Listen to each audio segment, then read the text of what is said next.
Hi student, I am Chandan Pandey from Kerala Public School. आज मैं आप लोगों को पढ़ाऊंगा रेस्पिरेशन। रेस्पिरेशन होता क्या है, रेस्पिरेशन कितने टाइप्स के होते हैं। तो रेस्पिरेशन मीन्स होता है श्वसन। जब हम किसी भी भोजन को खाते हैं, किसी भी न्यूट्रिशन को लेते हैं, तो उस न्यूट्रिशन से डाइजेशन के बाद हमें एनर्जी प्राप्त होती है। उस एनर्जी प्राप्त होने की प्रक्रिया को हम रेस्पिरेशन कहते हैं। ये रेस्पिरेशन बेसिकली टू टाइप्स के होते हैं, एक एरोबिक रेस्पिरेशन और second anaerobic respiration. Aerobic respiration वो रेस्पिरेशन होता है जब हम ऑक्सीजन की प्रेजेंसी में कोई भी रेस्पिरेशन करते हैं तो उसे हम एरोबिक रेस्पिरेशन कहते हैं। और एनारोबिक रेस्पिरेशन वो रेस्पिरेशन होता है जब हम विदाउट ऑक्सीजन किसी भी रेस्पिरेशन को हम फाइंड करते हैं तो उसे हम एनारोबिक रेस्पिरेशन कहते हैं। ये दोनों रेस्पिरेशन यहाँ पे बताए गए हैं। Break down of glucose by the various pathway, बहुत सारे तरीके से हम इस ग्लूकोज मॉलिक्यूल्स को छोटे छोटे भागों में तोड़ते हैं। पहला दिया है यहाँ पे ग्लूकोज। ग्लूकोज होता क्या है? ग्लूकोज हमारे जैसे हमारे न्यूट्रिएंट्स होते हैं, उस न्यूट्रिएंट्स में एक आता है कार्बोहाइड्रेट। कार्बोहाइड्रेट ये बेसिकली 3 टाइप्स के होते हैं। एक होता है मोनोसेक्राइड्स, सेकंड होता है बाइसेक्राइड्स और एक होता है पॉलीसेक्राइड्स। जो मोनोसेक्राइड्स होते हैं, मोनोसेक्राइड्स केवल एक ही मॉलिक्यूल्स के मिल के बने हुए होते हैं जिसे हम ग्लूकोज कहते हैं। किसी भी फूड को जब हम ईट करते हैं तो वह सबसे छोटे भागों में टूटता है, वह है ग्लूकोज। ग्लूकोज फिर हमारे सेल के अंदर जाता है, इसका भी ब्रेक डाउन होता है, इसका भी ऑक्सीडेशन होता है, इसका भी डाइजेशन होता है। यह भी छोटे छोटे भागों में टूट करके फिर लास्ट में हमें एनर्जी प्राप्त कराता है। तो इसी को हम जानते हैं। पहले जो ग्लूकोज है यह जब हमारे सेल के अंदर जाता है तो यह ग्लूकोज जो है यह 6 कार्बन मॉलिक्यूल्स का बना हुआ होता है। ये जब इंटर करता है तो यह पाइरुवेट में टूटता है। पाइरुवेट जो है यह 3 कार्बन एलिमेंट्स का बना हुआ है। ये पाइरुवेट जब एब्सेंस ऑफ ऑक्सीजन, अगर ऑक्सीजन की कमी है उस दौरान, जैसे ईस्ट की बात करें, ईस्ट मीन्स खमीर होता है। ये ईस्ट माइक्रो ऑर्गेनिज्म होते हैं, ये हमें आंखों से दिखाई नहीं देते। ये ऑक्सीजन की प्रेजेंसी जब यहाँ पे एब्सेंट होती है तो ये बनाते क्या है? इथेनॉल बनाते हैं plus carbon dioxide plus energy. ये जो प्रोसेस होता है यह फर्मेंटेशन के प्रोसेस में यह इन्वॉल्व होता है। फर्मेंटेशन मींस किण्वन होता है, जिसे हम जैसे एज विनेगर जैसे हम बनाते हैं। इस विनेगर को बनाने के लिए हम क्या करते हैं कि गन्ने के रस को लेते हैं, गन्ने के रस को टाइटली पैक करके किसी भी पॉट में उसे कुछ दिनों तक हम ऐसे ही रख देते हैं। इतना टाइटली पैक कर देते हैं कि उसमें ऑक्सीजन इंटर नहीं कर पाता और वह धीरे धीरे जो शुगर केन का जूस है यह धीरे धीरे विनेगर में चेंज हो जाता है। यह विनेगर में चेंज कौन करता है? तो ये ईस्ट और माइक्रो ऑर्गेनिज्म ही करते हैं।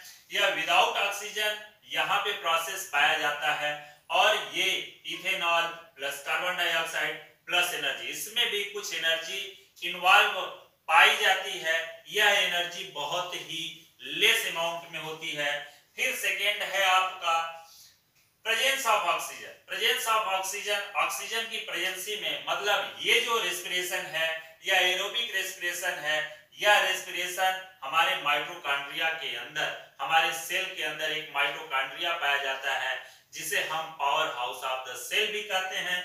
इसके अंदर ये रेस्पिरेशन पाया जाता है। यहाँ पे जो पाइरुवेट है यह ऑक्सीजन की उपस्थिति में यह टूटता है और ये कार्बन डाइऑक्साइड प्लस H2O में कन्वर्ट होता है और इसमें भी बहुत सारी, इसमें सबसे ज्यादा एनर्जी यहाँ पे प्राप्त होती है। इसमें ढेर सारी एनर्जी हम इससे प्राप्त करते हैं। तीसरा है लैक ऑफ ऑक्सीजन। कभी कभी होता क्या है कि हम अगर हमारी बॉडी, हम जब वर्क करते हैं तो वर्क करते हैं, जितना हमें वर्क ज्यादा करते हैं उतना तेजी से हम ब्रीदिंग प्रोसेस करते हैं, सांस को इनहेल करते हैं, उसमें जितना भी ऑक्सीजन का अमाउंट होता है वह ऑक्सीजन का अमाउंट, अगर उस ऑक्सीजन, भाई कोई भी चीज है, अगर हम 100% कोई भी चीज गेन करते हैं, कभी कभी होता क्या है कि उसका एक निश्चित अमाउंट होता है, उसके बाद वह गेन नहीं कर पाता है। उस दौरान हमारे बॉडी के जो मसल्स होते हैं, जब हम रनिंग करते हैं, हार्ड वर्क करते हैं, तो उस दौरान हमें उतनी एनर्जी नहीं मिल पाती, उतना ऑक्सीजन नहीं मिल पाता, वहां पे ऑक्सीजन की कमी हो जाती है। उस दौरान ये प्रोसेस पाया जाता है, इस प्रकार की एनर्जी वहां पे गेन होती है, जिसे हम लैक ऑफ ऑक्सीजन भी कहते हैं। ये मसल सेल्स अपने आप खुद से, उनको ज्यादा एनर्जी की जरूरत होती है और उतनी एनर्जी हमें नहीं मिल पाती, उस दौरान ये लैक्टिक एसिड और वहां पे एनर्जी भी ये प्राप्त करते हैं, और ये एनर्जी बहुत ज्यादा अमाउंट में बनता नहीं है। इस प्रकार से यह हम देखते हैं कि जो एरोबिक और एनारोबिक रेस्पिरेशन है, यह इस प्रकार से इस पाथवे में समझाया गया है। फिर इसके बाद ह्यूमन रेस्पिरेटरी सिस्टम, यही रेस्पिरेशन जब हम आते हैं रेस्पिरेटरी सिस्टम के दौरान, इसमें हम समझते हैं हमारे जो नोज के या दो छिद्र होते हैं, जिसे हम नोजल कैविटी कहते हैं, यह छिद्र के अंदर बहुत सारे हेयर्स पाए जाते हैं। यह हेयर्स करते क्या है कि जब हम ब्रीदिंग प्रोसेस के दौरान इनहेल करते हैं तो हवा के साथ साथ बहुत सारे बड़े बड़े कण भी चले जाते हैं, और ये हेयर जो होता है, यह हेयर उसको रोकने में हमारी मदद करता है। फिर इसके अंदर एक नोजल कैविटी पाई जाती है। इस नोजल कैविटी के अंदर एक म्यूकस मेम्ब्रेन पाया जाता है, जो म्यूकस सिक्रीट करता है। यह म्यूकस का क्या वर्क होता है? तो यह म्यूकस का यही वर्क होता है कि यह म्यूकस जब सिक्रीट करता है, मतलब इसके अंदर एक चिपचिपा पदार्थ पाया जाता है, जिसे हम म्यूकस कहते हैं। ये म्यूकस हमारे हवा के अंदर जितने भी डस्ट पार्टिकल होते हैं, वो सारे डस्ट पार्टिकल को अपने में चिपका देता है, मतलब अपने अंदर समेट लेता है।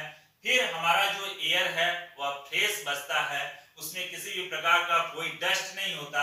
और ये फिर आता है इसके नीचे फेरिंग्स पाया जाता है, फेरिंग्स के नीचे लैरिंग्स पार्ट होता है, लैरिंग्स के नीचे एक ट्रैकिया होता है, जो कि आपका कार्टिलेज का बना हुआ होता है। यह कार्टिलेज का इसलिए बना हुआ होता है, जिसे हम वाइंड पाइप भी कहते हैं। कार्टिलेज का इसलिए बना होता है कि अगर ये मसल्स का या किसी भी सेल टिश्यू का बना, टिश्यू का तो होता ही है, लेकिन ये मांस का नहीं बना हुआ होता है। इसलिए नहीं बनता क्योंकि हम सांस लेते हैं तो ये कभी कभी चिपक सकता है, इसलिए यहाँ पे कार्टिलेज का ये बना हुआ होता है, जल्दी चिपकता नहीं है। और देखेंगे तो यह ऐसा लगता है कि ये कई भागों में बटा हुआ है। या उसके नीचे जब हम आते हैं तो यहाँ पे हमारा जो लंग्स है यह दो भागों में बटा हुआ होता है, जिसे हम राइट एंड लेफ्ट लंग्स कहते हैं। ये लंग्स के दोनों तरफ ये ट्रैकिया से दो साइड में यह बढ़ जाते हैं, जिसे हम ब्रोंकी कहते हैं। ब्रोंकी जो है यह प्लूरल होता है, इसका सिंगुलर जो है ब्रांकियोल्स होता है। ब्रांकियोल्स से बहुत सारे नेट लाइक स्ट्रक्चर, जैसे सपोज दैट इसको हम पलट दें तो ये एक ट्री जैसा स्ट्रक्चर लगता है। ये पार्ट जो है सपोज दैट रूट हो गया, ये स्टेम हो गया, और ये सारे बहुत सारे ब्रांचेस हो गए, ब्रांच लाइक स्ट्रक्चर जैसे हमें दिखाई देते हैं। और ब्रांच में जैसे पेड़ में आप जानते हैं कि पेड़ के जो लीफ पार्ट होते हैं उसमें स्टोमेटा पाए जाते हैं, और स्टोमेटा ही किसी भी आपके एयर लाइक स्ट्रक्चर को गेन करने में, किसी भी वेपर लाइक स्ट्रक्चर को गेन करने में और उसको रिलीज करने में हमारी मदद करते हैं। उसी प्रकार से यह एल्वियोली जो पार्ट होता है, जिसमें एल्वियोली सैक पाए जाते हैं, ये सैक करते क्या है कि ये ऑक्सीजन को गेन करने और कार्बन डाइऑक्साइड को छोड़ने का कार्य करते हैं। और ये एल्वियोली सैक या ऑक्सीजन को गेन करके डायरेक्टली इसको ब्लड में मिला देते हैं। यह ब्लड जो यहाँ पे आता है, यह ब्लड प्योर फॉर्म में होता है, जिसे हम ऑक्सीजनेटेड ब्लड कहते हैं।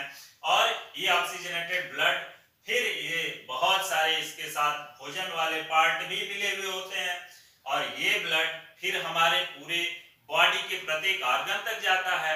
ऑर्गन के बाद टिश्यू तक पहुंचता है, टिश्यू के बाद सेल तक पहुंचता है और सेल में फिर यही रेस्पिरेशन पाया जाता है जिसे एरोबिक रेस्पिरेशन कहते हैं। और इस रेस्पिरेशन के दौरान कार्बन डाइऑक्साइड, वाटर मॉलिक्यूल और एनर्जी प्राप्त होती है और यहाँ पे ये रेस्पिरेशन कंप्लीट होता है। इसी को इस वीडियो के दौरान मैं आपको बताना चाहता हूँ कि ये रेस्पिरेशन जो है, जो एनारोबिक रेस्पिरेशन, एरोबिक रेस्पिरेशन और लैक ऑफ ऑक्सीजन, या फिर ये जितने भी वेरियस पाथवे हैं, या फिर ह्यूमन रेस्पिरेटरी सिस्टम, यह सभी को मैं इस वीडियो के दौरान आपको बताना चाहता हूं।